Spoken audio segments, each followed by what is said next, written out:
Hello and welcome to the third day of February 2022. I'm Kurt, and this is my daily Good Life meditation where I remember my life objectives and principles and see how I'm doing comparing against my own life on a daily basis. First, yesterday and last night. Yesterday marked 2 months into the new job to the day. Pardon me. And I think I'm doing pretty good. I think I have a lot under my belt in 2 months. I can be pleased with the progress. I have a meeting today with our executive sponsor for another project. Excuse me. So I will soon have I have 3 projects total, but the second and the third one are beginning to ramp up, and I'm looking forward to that. I was doing some studying yesterday. Pardon me again. The allergies. And I was getting started for the second one yesterday, and reading the contract. Looks good. I won't go into any details, but I'm impressed by the way the contract was written. All right. Other than that, the only other thing that the only real opportunity that I had to use the good life yesterday explicitly, where I was actually trying to call out principles, was some circumstances where I was enlisting the principle of nature and temperance to remember the way things are, and to rally my reason and manage my emotions. Not that I was in any danger of getting emotionally out of control, but just keeping things managed such a way that it's not even it's barely a slow simmer as circumstances get a little bit challenging. Hi, boys. You want to come up here early? Feeling good? Come on. All right, so let's do the principles and objectives. In the reverse order. The objectives are 7. To be always ready to die. To manage my emotions well. I'm getting them out of order. To make good use of time. To develop good principles and objectives. To do one thing slowly at a time. To recognize my limits and my opportunities. And that's it. I did them all out of order. I'm going a little fast this morning. I feel the allergies have got me, and I don't want to linger long while I'm sniffling. Hold on just a second there. Pardon me. Let's do the principles. 30. One is the principle of war, to always be fighting against propositions of truth. Not supporting truth, but fighting against it. 2 is reason, and the sub-principles of honesty, objectivity, and doubt, which is the tool that I use in the aforementioned war. 3 is the homunculus, the reminder that I have no soul, and that the consciousness that's within me is quite mortal and will die absolutely once I'm dead. No afterlife. No forever. Next is the Anchorhold, the idea that there's a little rock, is figuratively speaking, that the homunculus resides upon in a great sea that churns in storms and has calm days and hot days and cold days, and we're quite alone on it, each of us. Then comes the home of good and evil, the idea that right and wrong are concepts that we develop and maintain in our minds, that they don't exist out in the universe on their own. Other than perhaps somewhere in the twisting strands of our DNA, there's some mandate to build communities and make families and have sex and birth and raise kids successfully. That seems to have been wound into our DNA by nature itself. Otherwise, we wouldn't be here if we didn't have that. So I don't think it was imposed from anywhere. It's just a consequence of we wouldn't be here if it wasn't like that. So it got coded in, so to speak, at an early stage. Okay, next is the atomic principle, the idea that everything in the universe is made of bits and pieces. And then comes the principle of nature. Everything has some particular nature. It's good to recognize what that is. I was using that principle yesterday. And then pirate ride, the idea that free will is an illusion, that we are quite driven by the circumstances of the universe towards every decision we make. And then maturity, and the sub-principles of wisdom and fortitude, because we are mature when we remember our successes and mistakes and have the strength to apply ourselves towards better ends. After maturity comes the social principle. We humans need one another. That's the type of creatures that we are. And we do better when we're in the fray of social exchange, connection, commitment, intercourse, etc. Then comes public speaking. Just a reminder to be very careful in how I speak and communicate in general, but particularly when I'm actually speaking, to speak slowly and deliberately, to enunciate my words clearly, and to choose vocabulary that is apt and appropriate for the moment, to develop the sort of humble eloquence that there's a word for it, and now it's escaping me. I forgot it. I added it to the good life, and now I can't remember what it is. But that word. Oh well, move on. And to never gossip. Then comes temperance. The controlled consumption of everything in my life. Trying not to use too much, just enough. To keep, again, things at a simmer in general. Not too hot, and not shut off. And the sub-principles of suffering, simplicity, and apathy. Because those are the characteristics of a temperate life. Apathetic to the things that are outside of our control. Not letting them move us unduly. Next comes the horror show. Life is chock full of just absolute horror. And I want to remember that, see it, and roll up my sleeves to participate in the alleviation of such horror in the best way that I can, and to the best of my ability.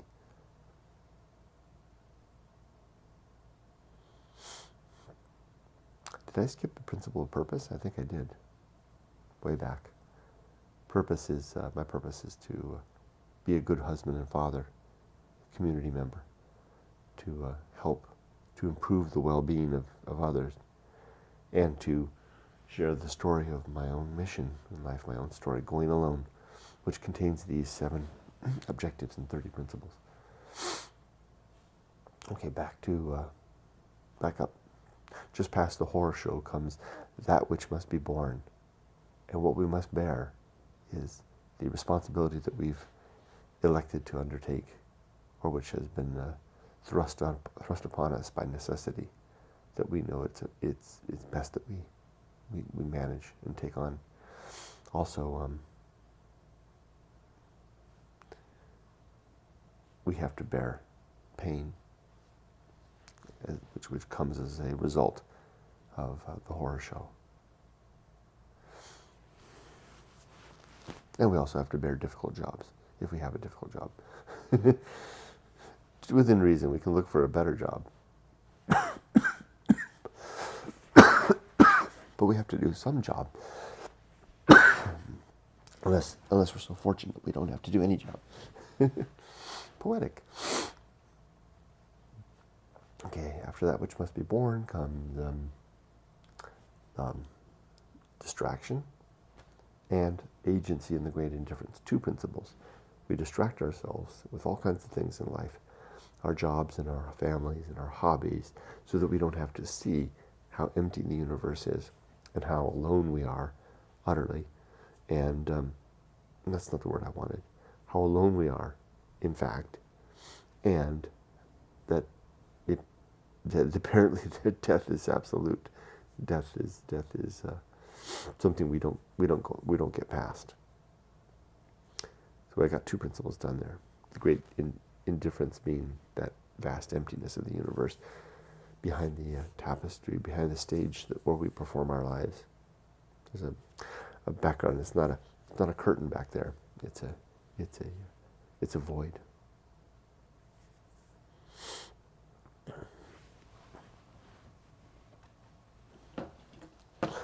Just a second.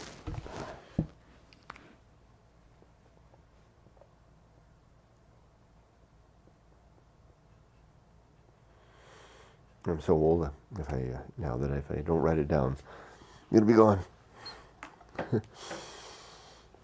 Ideas. Okay. Oh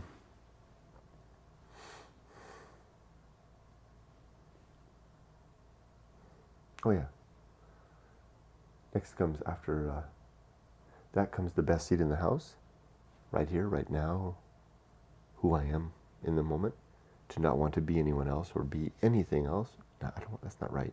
To not want to be anyone else, be anywhere else, or be doing anything else than me now here.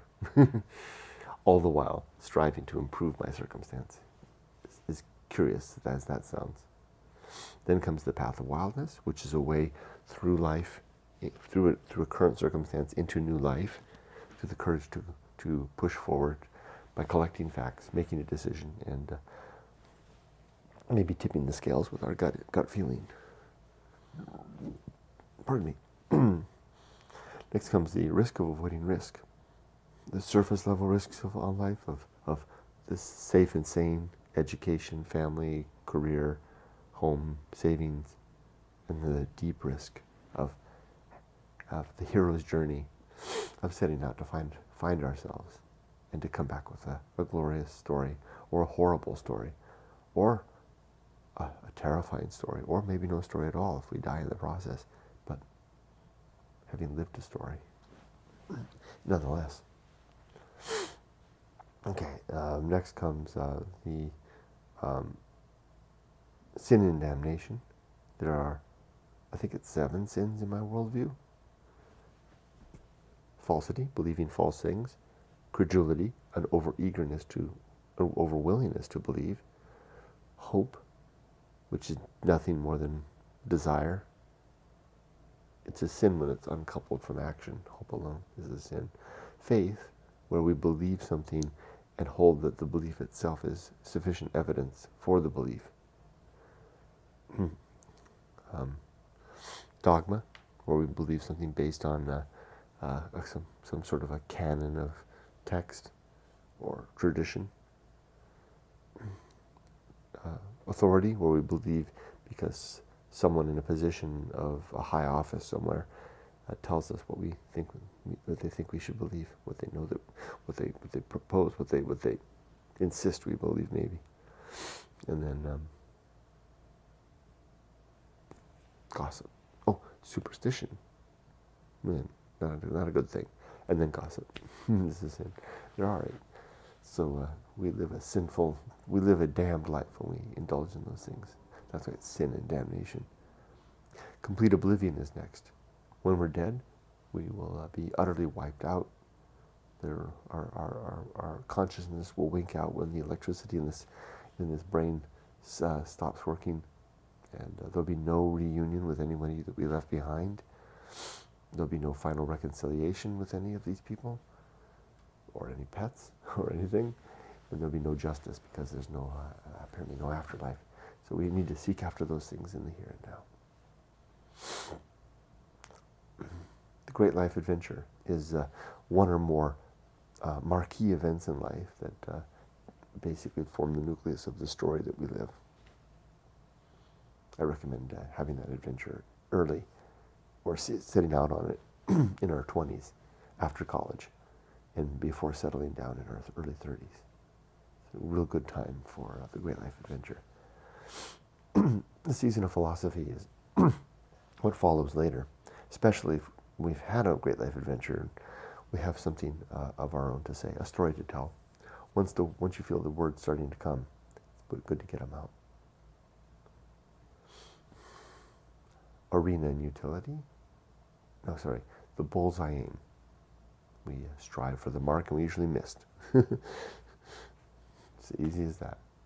The uphill climb, life is this steady, up we go. Don't forget to turn around and enjoy the view. And it gets cold up there too, bring a blanket. Arena and utility is next. Life is an arena where we perform this activity of life using our well-earned objectives and principles as the instruments along the way. Nothing is enough. A suggestion that we can do so much better sometimes with less. And then finally, the principle of fun. Just a reminder and suggestion to have a good time along the way. It's even in spite of the horror show. Maybe to maybe address in some ways and maybe even mitigate the horror show by living a good life, a fun life, a temperate life, a stoic life. And that's my good life creed. Now, let's plan for the day. Today I have 4 meetings today. First is probably not be much of that. The second is very important. As I said earlier, it's with our executive sponsor for the second project. I think I'm ready for that already, but I'll have until 11 to continue my study of the new contract to get myself even more ready. I'll have a look at the schedule too, so I will go into that well prepared. Plus, I have a really good tool now in the system to manage the project. It's going to be good. It's going to be fun, actually. And I'm not just telling myself that. It has all the qualities of what will be a fun project. I'm looking forward to it. Then I have a meeting for my third project in the afternoon, and then finally a meeting with my my boss in the late afternoon.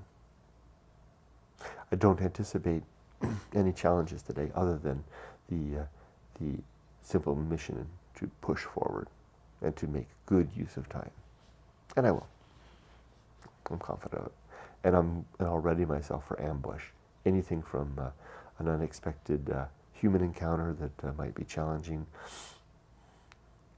Maybe a dog will get sick. Maybe something will happen that'll require my attention in an undue way. Or maybe I'll learn that I'm going to die.